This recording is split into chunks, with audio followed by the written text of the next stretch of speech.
आदरणीय सभापतिज्यू, केन्द्रीय संगठन विभागका सचिवज्यू, सदस्यज्यू, प्रदेशका सभापतिज्यू,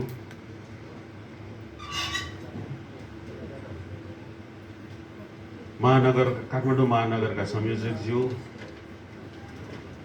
निर्वाचन क्षेत्र समितिका सम्पूर्ण मित्र बन्धुहरू, साथीहरू, अन्य पालिकाका पदाधिकारीज्यूहरू, आजको यस संगठन सबलीकरण तथा जागरण कार्यक्रममा यहाँहरूलाई स्वागत गर्न पाउँदा म एकदम हर्षित छु। आजको यस कार्यक्रम एकदमै महत्त्वपूर्ण छ जस्तो लाग्छ मलाई, किनभने संगठनको सबलीकरण भनेको संगठनको निर्माण मात्र होइन, यो एउटा सोच, दायित्वबोध, सहभागिता र परिवर्तनको भावना विकास गर्ने एउटा माध्यम पनि हो। यसले हामीलाई सबल बनाउँछ, सचेत बनाउँछ र समाजमा आफूलाई क्रियाशील राख्नलाई मद्दत पुर्याउँछ जस्तो मलाई लाग्दछ। त्यसैले गर्दा आजको यस कार्यक्रममा सबलीकरणका लागि जति पनि महानुभावहरू उपस्थित हुनुभएको छ, उहाँहरूले पनि पक्कै पनि यी कुराहरूलाई मध्यनजर गरी आजको यो सेसन अहिले 9 बज्यो, बेलुका 5 बजीसम्म बस्नुपर्नेछ। हाम्रो धैर्यताको त परीक्षण छ नै, यहाँहरूको पनि योग्यताको परीक्षण हुन्छ जस्तो मलाई लाग्दछ। आज हामी यहाँ जम्मा भएका छौँ संगठनको आन्तरिक क्षमता अभिवृद्धि गर्नको लागि, हाम्रो आफ्नै पनि व्यक्तित्व विकास गर्नको लागि र समाजमा आइपरेका समाजका केही त्यस्ता कुराहरूलाई एड्रेस गर्नको लागि हामी यहाँ उपस्थित भएका छौँ। बेसिकल्ली हाम्रो आजको कार्यक्रमले ती कुराहरूलाई, ती समाजका ती कुराहरूलाई कसरी एड्रेस गर्नुपर्छ र हामी संगठनको रूपमा कसरी एकबद्ध भएर जान सक्छौँ भन्ने कुराहरूलाई पनि आत्मसात गरेर अगाडि बढ्छ भन्ने मेरो विश्वास छ। हामीलाई 6 वटा बुँदाहरूमा आजको कार्यक्रम सञ्चालन हुन्छ भन्ने जानकारी भएअनुसार र त्यसका सहजीकर्ताहरूको पनि हामीलाई सूची प्राप्त भइसकेको अवस्था र समय ड्युरेसन पनि हामीलाई दिइसकेको अवस्थामा पक्कै पनि हामी एकदमै उत्साहित छौँ। हाम्रो एउटै मात्रै प्रतिबद्धता के हो त भन्दाखेरि संगठनको सशक्तिकरण हुनु पर्यो, सचेत समाजको निर्माण हुनु पर्यो र त्यसका लागि हामी कति प्रिपेयर छौँ भनेर आफैलाई क्वेसन पनि सोध्नु पर्यो। यदि भन्दै गर्दा हामी जिल्ला समिति जुन एउटा निर्माण भएको छ, तदर्थ समिति निर्माण भयो, त्यो प्रक्रियामा हामीले केन्द्रदेखि आफ्नो चाहिँ विधि विधान नियम कानुनलाई चाहिँ नि एकदमै चाहिँ अक्षरशः पालना गरेर त्यो प्रक्रिया चुनावी प्रक्रियामा गयौँ।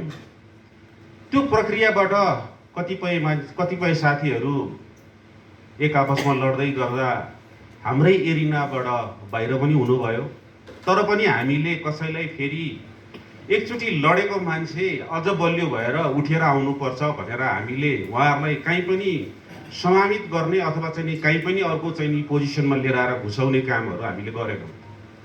सायद त्यो हाम्रो एकदमै सबल पक्ष हो, किनभने हामी विधान मान्छौँ, हामी नियम मान्छौँ, हामी कानुन मान्छौँ भनिसकेपछि हामीले काठमाडौँमा बसेर काठमाडौँ जिल्लाले अरू जिल्लालाई पनि सघाउनुपर्छ, अरू जिल्लालाई पनि यो बारेमा जानकारी गराउनुपर्छ भनेर हामीले ती प्रोसेसहरू फलो गऱ्यौँ र त्यो प्रोसेस फलो गर्दै गर्दा हामीले हाम्रो जिल्लालाई मात्रै हेरेर भएन, टोटल पिक्चरलाई हेर्दाखेरि सायद त्यसरी नै भएको छ त भनेर धेरै क्वेसनहरू आएका छन्। सम्भवतः यहाँ कुनै क्रिटिसाइज गर्न बसेको होइन, यहाँ वार्न मात्रै गर्न बसेको हो अथवा चाहिँ सचेत गराउन मात्रै बसेको हो।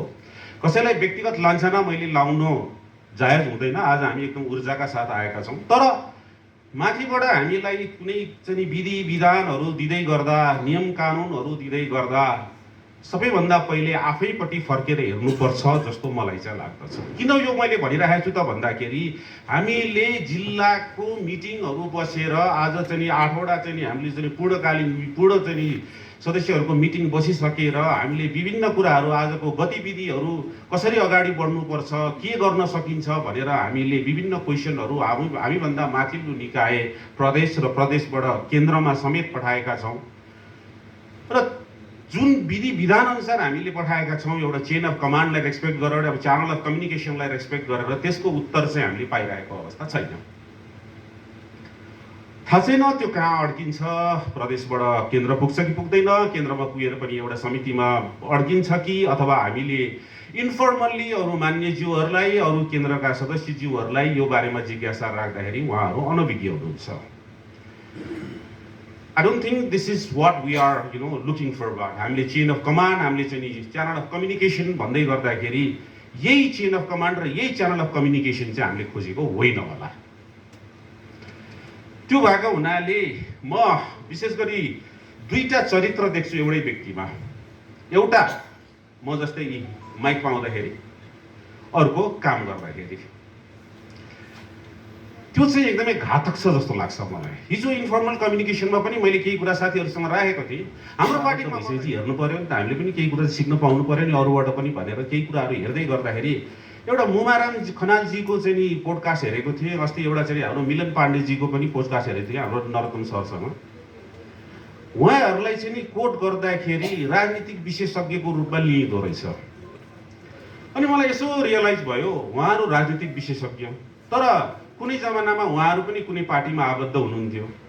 त्यो पार्टीमा उहाँहरूको फङ्सन सायद चित्त बुझ्दो भएन। आज विवेकशील साझा हुँदै आज कोमामा पुगेको छ पार्टी।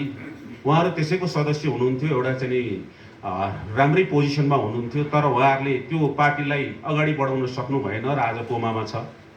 अब उहाँहरू नै आज मिडियामा राजनीतिक विशेषज्ञ भएर आइरहनु भएको छ। सायद उहाँले राम्रो काम गरिदिनु भएको भए राष्ट्रिय स्वतन्त्र पार्टीको आवश्यकता पनि पर्दैन थियो होला। त्यो के भयो त भन्दाखेरि doing and saying is different. तपाईँ त्यो ठाउँमा बसेर के भन्दै हुनुहुन्छ र तपाईँ के गर्दै हुनुहुन्छ भन्ने कुरा फरक कुरा हो।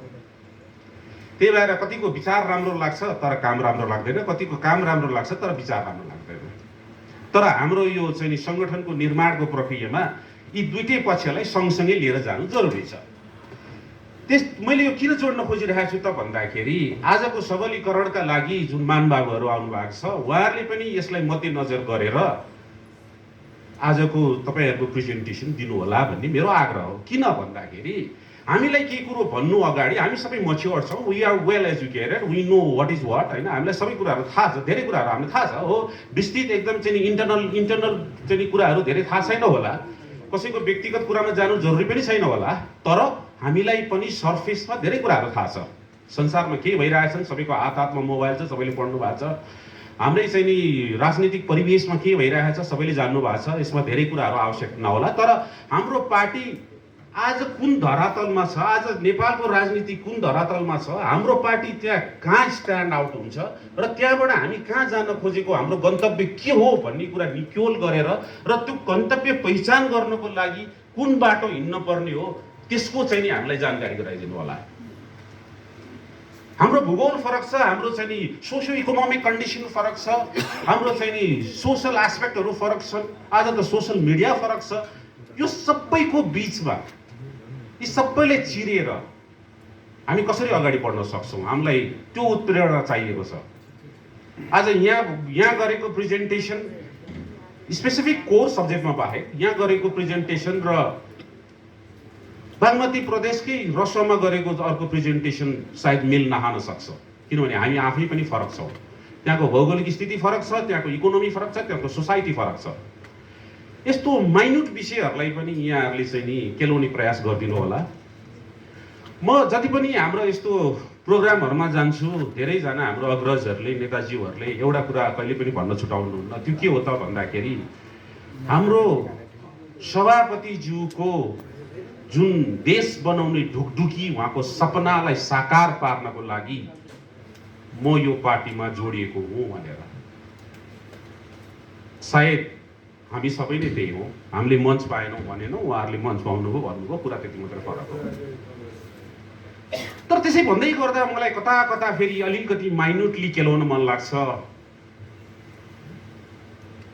कतै कतैतिर कुनै कुनै चाहिँ नि हामीभन्दा माथिल्लो निकायतिर कतै गुट पनि बन्दैछ अरे भन्ने सुन्न पाइन्छ। कतै यो त यो पक्षको मान्छे अरे भन्छन्, कुनै त्यो त त्यो पक्षको मान्छे अरे भन्छन्। हामी समग्र पार्टी बनोस् भन्न चाहेको हो, हामी गुट बनोस् भनेर आएको होइन। यो कुरा एकदमै प्रष्ट छ। गुट बनेर तपाईँ एकजना व्यक्ति बन्न सक्नु होला, तर पार्टी किमार्थ बन्दैन, कुनै हालतमा बन्दैन। एकजना व्यक्तिको लागि त्यत्रो गुट बनाएर अथवा भनौँ एउटा समूह बनाएर हिँड्न पर्ने राष्ट्रिय स्वतन्त्र पार्टीको आवश्यकता नै होइन। यहाँ यति ठाउँहरू छन्, यहाँ भर्नलाई वडाबाट लगेर प्रदेशमा भरिएको छ, आफैलाई थाहा छैन, कहाँ कहाँबाट ल्याएर कहाँ कहाँ भरिएको छ, हामीले नै थाहा पाउँदैनौँ होइन। भनेपछि यहाँ त जताततै खाली छ।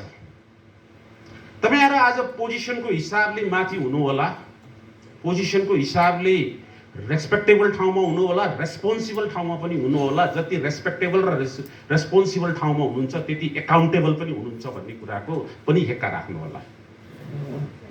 किन यो मैले भन्दैछु त भन्दाखेरि कतिपय विधि विधानहरू मिचिएका छन्, थिचिएका छन्। जुन हामीले कम्युनिकेसनका कुरा गरेका छौँ ती कुराहरूलाई पालना गरिएको छैन। हामीले थाहा पाउनु पर्ने चिज हामीले थाहा पाइरहेका छैनौँ, हामीले गर्न पर्ने चिज हामीले गर्न सकिरहेका छैनौँ। आज जतिसुकै पोलिटिकल पार्टीको यो पार्टीभित्र जुनसुकै पोजिसनमा बस्नुहोस्, भोलि त जनतालाई फेस गर्नुपर्ने होला। प्रदेशकै कुरा गर्ने हो भने 110 वटा सिट मध्येमा 66 वटा सिट त चुनावबाट आउँछ। तपाईँ एकजना व्यक्ति 66 ठाउँबाट लड्ने त होइन होला, एकै ठाउँबाट लड्ने होला। अरू 65 ठाउँ पनि त बन्नु पर्यो होला नि त। त्यो 65 ठाउँमा पनि लड्न सक्ने हाम्रा चाहिँ नि नेताहरूको खोजी गर्नुपर्छ। आज हामीले देखेका छौँ कुनै पार्टीको सभापति, कुनै पार्टीको चाहिँ नि महामन्त्री, इभन चाहिँ नि रनिङ गभर्मेन्टको चाहिँ नि गृहमन्त्री भएर चुनाव लडेका मान्छेले पनि हारेका छन् भने एउटा पार्टीको एउटा पोजिसनमा भएको मान्छेले जित्छ भन्ने के ग्यारेन्टी छ? ग्यारेन्टी जनताले दिँदैन त्यतिकै। You need to achieve it. पार्टीभित्रको संरचना एउटा कुरा हो, बाहिर गएर चुनाव लड्नु अर्को कुरा हो। त्यो भएको हुनाले आज माहौल हेर्न जानुस्। मलाई त जनताप्रति एकदमै भरोसा छ, विश्वास छ। जति पनि म ठाउँमा जान्छु सबैजनाले रासोपाको त एकदम राम्रो हुँदै आएको छ है भन्छन्, तर मलाई भरोसा छैन त हाम्रै नेताहरू। किन भन्दैछु म यो भन्दाखेरि आज हामी हाम्रो स्पेस क्रिएट गर्नको लागि अरू सयौं मान्छेको स्पेसलाई चाहिँ नि हामीले ध्वस्त पार्दैछौँ, खराब गर्दैछौँ। जति चिन्ता तपाईँलाई छ नि त्यति चिन्ता हामीलाई पनि छ। यो पार्टी पोजिसनको कुरा हुँदैन यहाँनिर, यहाँनिर लगामको कुरा हुन्छ। किनभने हामी यही माटोमा, यही चाहिँ नि भूगोलमा आज पनि काम गरेर बसिरहेको मान्छेहरू हो। We know the people better than you maybe. We know the basic fundamental need of those people. हामीलाई उनीहरूको फन्डामेन्टल निड के हो भन्ने कुरो सायद तपाईँहरूभन्दा बेसी हामीलाई थाहा होला, किनभने हामी दिनका दिन जुझ्छौँ। एउटा सानो कुरा तपाईँहरूले भाषणमा बोलिदिनुहुन्छ, त्यसको रिप्लाई हामीले दिनुपर्ने हुन्छ। त्यही भएको हुनाले आज हामीले एक ठाउँ दुई ठाउँ एउटा मान्छे दुईटा मान्छेको कुरा होइन, यहाँ समग्र सङ्गठन बन्नुपर्ने छ। त्यो सङ्गठनभित्र हामीले नेताहरूको खोजी गर्नुपर्ने छ। भोलिको चुनावमा माहौल त बन्यो तर हामीसँग नेता छैन भने चुनाव चाहिँ कसरी जित्ने हो? र एउटा कुरा म के ग्यारेन्टी गरिदिन्छु तपाईँहरूलाई भन्दाखेरि सानो मान्छेले ठुलो कुरा जस्तो होला। यदि हामी अबको आम चुनावमा हामीले चाहिँ एउटा रेस्पेक्टेबल पोजिसनमा हामीले पार्टीलाई उभ्याउन सकेनौँ भने हामी सभापतिलाई न्याय पनि गर्न सक्दैनौँ। त्यो कुरा पक्का हो। उहाँ चाहिँ आज पनि यही पार्टी सुरु गरे बापत आज उहाँ चाहिँ भित्र हुनुपर्ने। अनि हामी चाहिँ नि एउटा गुट बनाएर अर्को गुट बनाएर हामी चाहिँ नि यहाँ पोजिसनमा मारि जानुपर्ने। वाह, के राम्रो खेल। अनि त्यसै पार्टी हामी भन्दैछौँ कि उहाँको सपना साकार गर्न आएको। सपना त फरक फरक रहेछ। सपना देख्न पाउनुपर्छ, तर एउटै सङ्गठनमा बसिसकेपछि एउटै सपना देख्नुपर्छ, फरक फरक देख्न पाइँदैन। त्यो भएको हुनाले आजको सबलीकरणमा आउने हाम्रा अग्रजहरूलाई म एउटा निवेदन गर्न चाहन्छु। हाम्रो पार्टीको धरातल के हो, हामी कहाँ छौँ, र हामीले गर्नुपर्ने कुरा के हो बाट नै सुरु गर्नु होला। यो दुईटा प्रिन्सिपल अफ के अरे स्ट्राटेजिक म्यानेजमेन्टको दुईटा बुदा अथवा चाहिँ नि प्रिन्सिपल अफ यसको दुईटा बुदा त्यसको दुईटा बुदा लिएर आएर एकदम बम्बास्टिक वर्डहरू युज गरेर अथवा भनौँ चाहिँ नि फ्ल्यासी चाहिँ नि स्लाइड्सहरू बनाएर हामी आकर्षित हुँदैनौँ। किन भन्दाखेरि शिक्षित व्यक्तिहरूको लागि शिक्षा प्रदान गर्न अझ बढी मुस्किल छ क्या। अस्ति मैले एउटा चाहिँ नि सोसियल मिडियामा एउटा लेखेको थिएँ, म चाहिँ नि यो गणतन्त्रमा चाहिँ अहिलेको गणतन्त्रमा म शुभकामना दिइरहन सक्दिनँ भनेर। त्यसमा मैले एउटा कोट गरेको थिएँ, हाम्रो बेसिक फन्डामेन्टल राइट्सहरू हाम्रो जे हुनुपर्ने त्यो नभएको कारणले गर्दा गर्न सक्दिनँ भने। तर त्यसमा एउटा मैले के लेखेको थिएँ भन्दाखेरि हिजो त हामीले एउटा दुश्मनसँग लडेका थियौँ, त्यो दुश्मन भनेको त्यो बेलामा राजतन्त्र थियो। आज त हामी मित्रसँग लड्दैछौँ, त्यो भनेको तीनटा पार्टीहरू हुन्। त्यसैले गर्दा लडाइँ कठिन छ। त्यो कठिन लडाइँमा हामी कसरी अगाडि बढ्छौँ भनेर आज सिकाइदिनुहोस् हामीलाई, किनभने मित्रसँग लड्न अझ गाह्रो हुन्छ। बेसिकली यिनै कुराहरू हुन्। तपाईँहरूको प्रेजेन्टेसनको मूल्याङ्कन हामी बेलुकासम्म गर्नेछौँ है।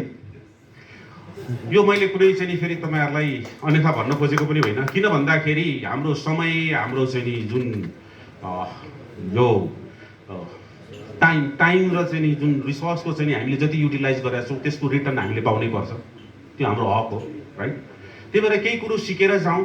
अब यस मामिलामा मेरो चाहिँ नि उपसमितिमा बसेर सहयोग गर्ने साथीहरूलाई, हाम्रो सन्तमानजी, हाम्रो सुमनजी, हाम्रो सरिताजी, सबैलाई म धेरै धेरै धन्यवाद दिन चाहन्छु। हाम्रो ब्यानरमा चाहिँ नि सहयोग गर्ने हाम्रो सरलाई पनि म धेरै धन्यवाद दिन चाहन्छु। यहाँ उपस्थित भएर आज चाहिँ नि एकदम चाहिँ नि एनर्जीका साथ यहाँहरूको उपस्थित देख्न पाउँदा, यहाँहरू सबैलाई चाहिँ नि आत्मसात गर्न पाउँदा, तपाईँहरूसँगै बसेर केही कुराहरू सिक्ने मौका पाउँदा म एकदमै गौरवान्वित छु। यहाँहरूलाई फेरि पनि म स्वागत गर्न चाहन्छु। बेलुकासम्म धैर्य गरेर बसिदिनु होला, केही कुरोहरू सिकेर गइदिनु होला र यो सिक्ने सिकाउने माहौललाई हामीले पनि तलसम्म लानु छ। केही राम्रा कुरा भयो भने टिपोट गरौँला, यसलाई हाम्रो वडासम्म लिएर जाउँला, यही ठाउँहरू छन्। र म त भन्छु हामीले सिकेका कुराहरू हामीले हाम्रो तल मात्रै होइन कि हामीले माथिकोलाई पनि सिकाउन पाइयोस्। कतिपय कुराहरू हामी सोसियल मिडियामा हेर्दै गर्दा, कतिपय ठाउँहरूमा वक्तव्यबाजीहरू हेर्दै गर्दा कति चित्त नबुझेका कुराहरू पनि छन्, तिनीहरूलाई पनि हामीले उपयुक्त ठाउँमा व्यक्त गर्न पाइयोस्। किनभने हामी पनि यही पार्टीका मानव हौँ, यही पार्टीमा केही गरौँ भनेर लागेका हौँ। जत्रो मुटु तपाईँहरूको छ त्यत्रो मुटु हाम्रो पनि छ, जत्रो विश्वास तपाईँहरूको छ त्यत्रो विश्वास हाम्रो पनि छ, जति सभापति तपाईँहरूको हो त्यो सभापति हाम्रो पनि हो। त्यसले गर्दा यहाँ कुनै कुराको चाहिँ डिफरेन्सेस छ जस्तो मलाई लाग्दैन। यति मात्रै हो कि हामी भित्र चलखेल गर्दैनौँ, हामी भोलिको चाहिँ चुनावको लागि वातावरण बनाउँछौँ, जो आउनुहुन्छ उहाँलाई जिताउने प्रयत्न गर्दैछौँ। आज तपाईँहरू जतिसुकै पोजिसनमा बस्नुहोस्, आएर ठोकिने यही निर्वाचन क्षेत्र, यही पालिका, यही वडा हो। तपाईँहरू टिकट त केन्द्रबाट लिएर आउनु होला, तपाईँको अगाडि अगाडि झोला बोकेर हिँड्ने मान्छे हामी नै हो। यो झोला बोक्ने मान्छेलाई धेरै केही पनि गर्नु पर्दैन, ठुलो आशा पनि दिनु पर्दैन। बस यसले मागेका केही चिजहरू, त्यो पनि तपाईँकै विधि विधानबाट मागेका केही चिजहरू पुर्याउने कोसिस गर्नु होला। अहिले ठुलो बनेर बस्नुभयो भने भोलिको दिन यो झोला बोक्ने मान्छेले हात बिसायो भने तपाईँलाई त गाह्रो पर्छ। तपाईँलाई गाह्रो परेर त हामीलाई केही गाह्रो पर्दैन, तर पार्टीलाई गाह्रो पर्छ।